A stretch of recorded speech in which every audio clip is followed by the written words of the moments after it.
For 60 years, they said the Victorian mansion on the ridge was haunted.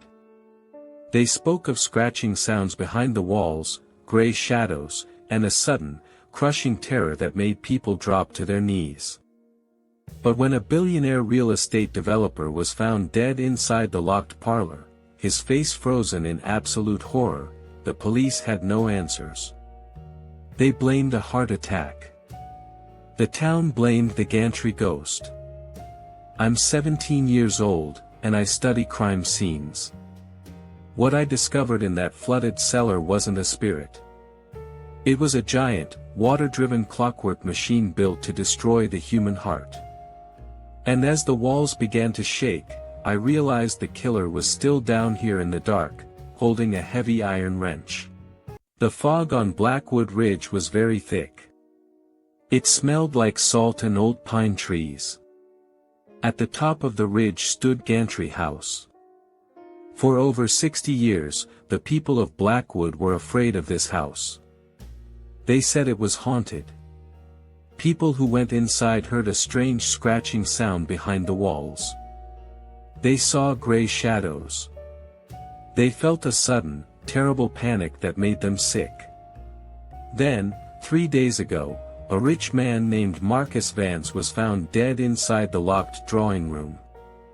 He lay on a velvet sofa. His eyes were wide with fear. His hands were clenched.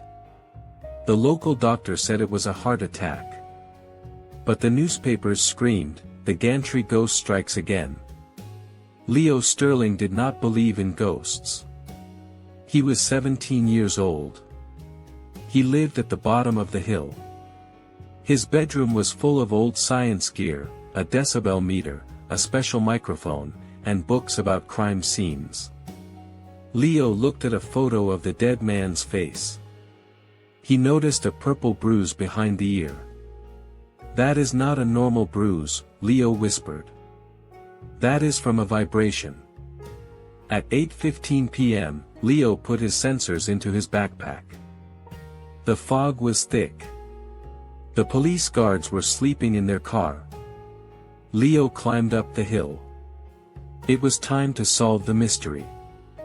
Leo walked through the rusty gates of Gantry House. The house was dark and falling apart. The front door had yellow police tape across it. Leo went around to the side and climbed through a broken window. He walked into the drawing room. This was where Marcus Vance died.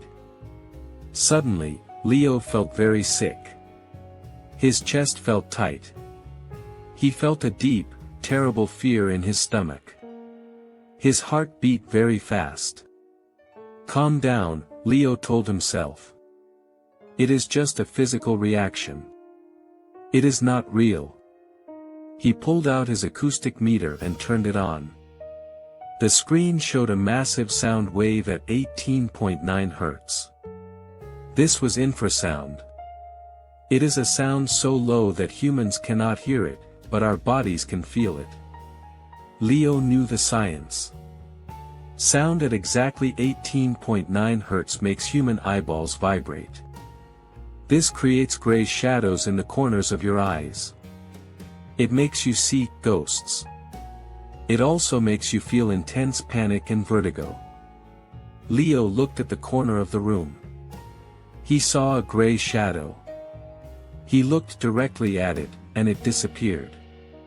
"The Gantry ghost is not a spirit," Leo smiled. "It is just a sound wave." Leo tracked the sound wave with his microphone. He walked toward the brass heating vents on the wall. The meter went up. 85 decibels. 90 decibels. The floorboards were shaking.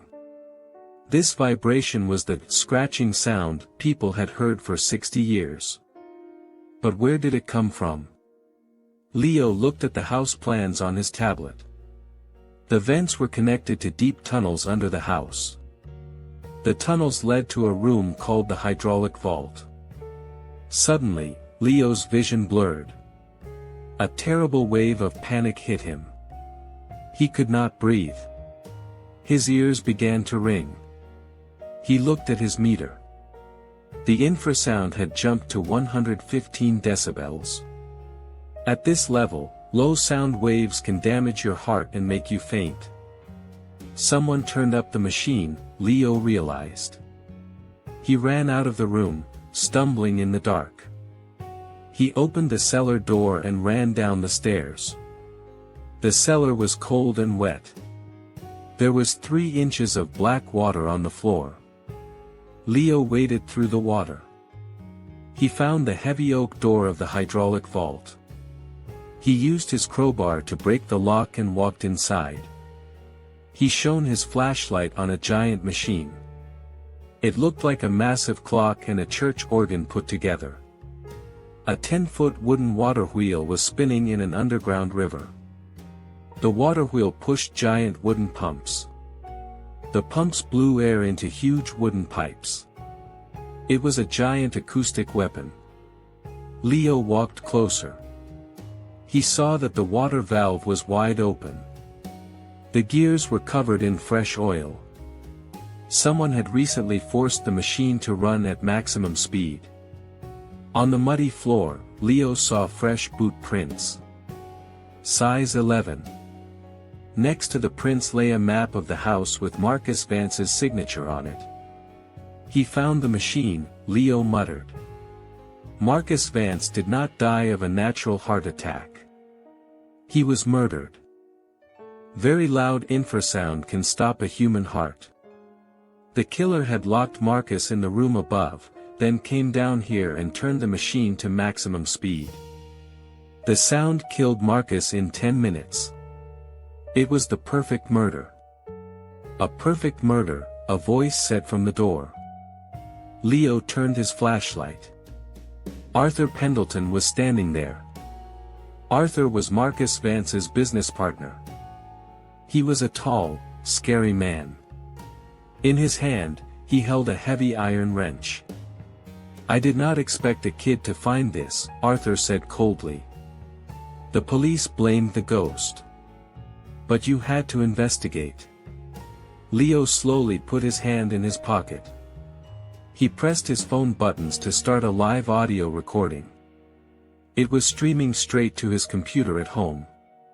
You killed Marcus, Leo said, trying to make Arthur talk. Marcus wanted to destroy this house, Arthur spat. But there are secret patent designs hidden here. They are worth millions of dollars. I wanted them all for myself. So, I locked him in the room and turned on the machine. And now you are back to find the patents, Leo said. And to kill you, Arthur said, raising the heavy wrench. Ghosts kill people here all the time. Arthur lunged at Leo, swinging the heavy wrench. Leo jumped to the side. He slipped in the mud and crashed against the wooden frame of the water wheel. Water sprayed onto his face. The low sound was deafening now. Leo's chest felt like it was exploding. He could not breathe. Arthur swung the wrench again, breaking the wood near Leo's head. Leo crawled under the spinning steel shaft. He knew he had to stop the water wheel, or his heart would stop beating. You can't run. Arthur shouted, climbing after him. Leo saw a heavy iron bar on the floor.